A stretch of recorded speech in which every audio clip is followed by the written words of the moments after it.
With the Spyro Reignited trilogy just around the corner, I think it's an awesome opportunity to share some love of the series, and so for this series, I'm going to be talking about my favorite levels in Spyro the Dragon.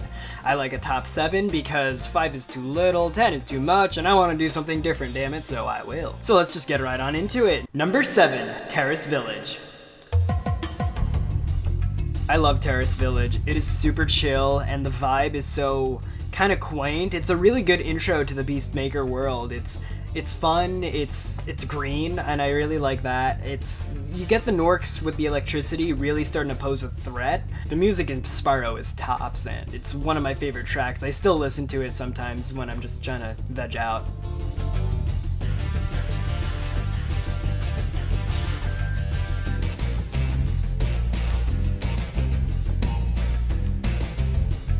Oh, I never even mentioned, this guy's pose rocks. Number 6, Treetops. Everyone's favorite level to hate, Treetops is awesome. It boasts one of my favorite enemies in the game, by the way, the onion ring dudes. I know they're called strong arms or something, but I always thought from a distance they looked like onion rings. The egg thieves in this, they're not even egg thieves, they're just thieves, the treasure thieves. In this game are super fun to chase down. You got the supercharge, and that one douchebag dragon. Well, it's not even a douchebag. Spyro's the douchebag. The guy's just like, come on, man. It's a really fun level that challenges, it's the most challenging level in my opinion, so it really challenges your ability to platform using the Spyro engine. And as a really challenging level, it rewards you appropriately when you succeed in pulling off amazing feats that you may not even think of first time. Number 5, Haunted Towers.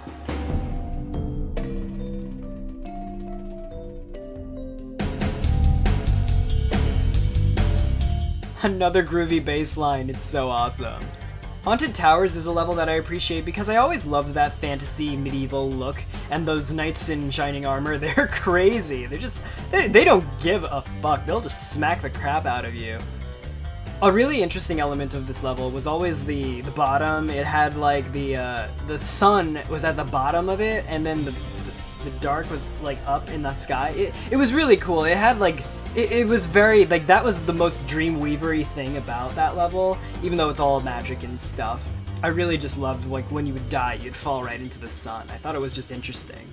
One of the most unconventional glides as well, because it actually doesn't encourage you in any way. Like, even in Treetops, they say don't just stop at one supercharge. Like, they lead you along. But in Haunted Towers, they do not help you at all in getting to this glide, so it feels awesome when you figure it the heck out. Or supercharged jump, however you like to word it. Also, Norks with grenades for absolutely no reason. I also appreciate that it's one of those other levels, along with High Caves, where you get the super flame breath that lets you kill the knights. And the reward for that insane supercharged jump is when you have to rush all the way to the top before that last guy will block you. But if you get through past him, then you just get the infinite super flame breath for the rest of that level. It was a good reward. Number 4, Blowhard. Do people still giggle when you say that? It's one of the most awesome tracks in the game, first of all. It's got a really cool rhythm and beat to it. You go up this whole friggin' mountain, and then you meet Blowhard, the king of the wizards, and he's just gonna try to smack you the whole time. But you gotta chase him through, and it's one of those really hard boss levels because it's super easy to die, in my opinion. There are many times where I've just fallen for no good reason other than my own stupidity. Oh, no! Oh no! 2 deaths in Magic Crafters! Also, there's a dragon in here named Altair, which is just awesome. To recognize nothing is true and everything is permitted. That laws arise not from divinity but reason. I understand now that I'm out of here. The most interesting thing I found about this was just the fight with Blowhard is really cool. Like, all the bosses in Spyro the Dragon 1 are super easy, but if you linger around the battle, he actually throws some cool stuff at you, and I like the lightning powers. Take him out, and then, you know, you can look down at the very top of the mountain to where you started. It's a really cool level. Number 3, Twilight Harbor. Oh yeah, I'm just trucking on through. I took out Nork Cove like it was easy. Oh, what's this level gonna bring? Norks with freaking balloons and... Oh god. Yeah, the Norks here are packing heat, and it's rough. You got grenades, that guy's got a knife too, like, jeez. Semi-automatic rifles, and this guy, he's a douche. Like, is he the Nork Commando, or is that the Nork Commando? I never really understood that. He's the more dangerous one, I will say. He's also the home of Cosmos and his very strange voice change. Welcome to Magic Crafters. Thank you for releasing me.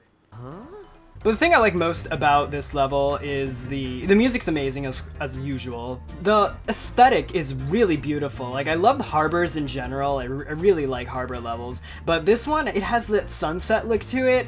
I really, really enjoy looking at this level. Like, no matter where you go and just looking out into the distance even, it's an absolutely beautiful and stunning level. Number 2, Dark Passage.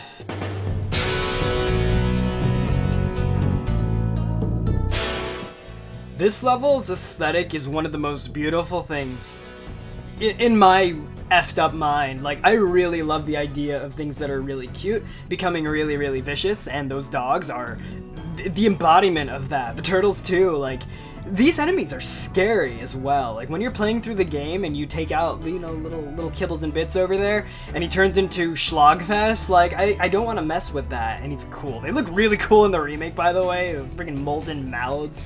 I will say the demonic eyes of the enlarged turtle will always haunt my dreams. It's one of those few levels in Dreamweavers that makes you realize, oh yeah, nightmares are also a dream.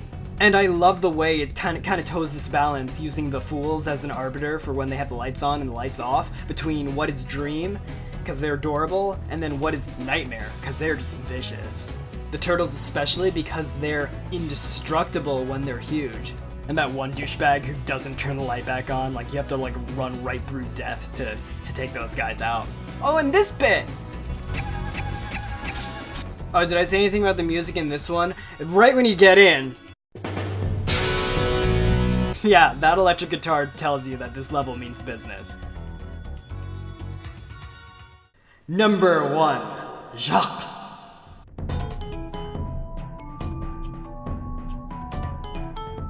Or as I always said at 5 years old, Jacques.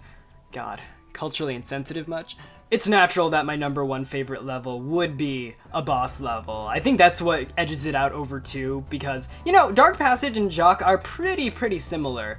I love Jacques because it's a friggin' hellscape. These monsters are true nightmares. Like, this is where Dreamweavers becomes full nightmare. Like, Dark Passage is a good intermediary between the two aesthetics, whereas it's all nightmare in Jacques. It looks like hell. These monsters are demonic.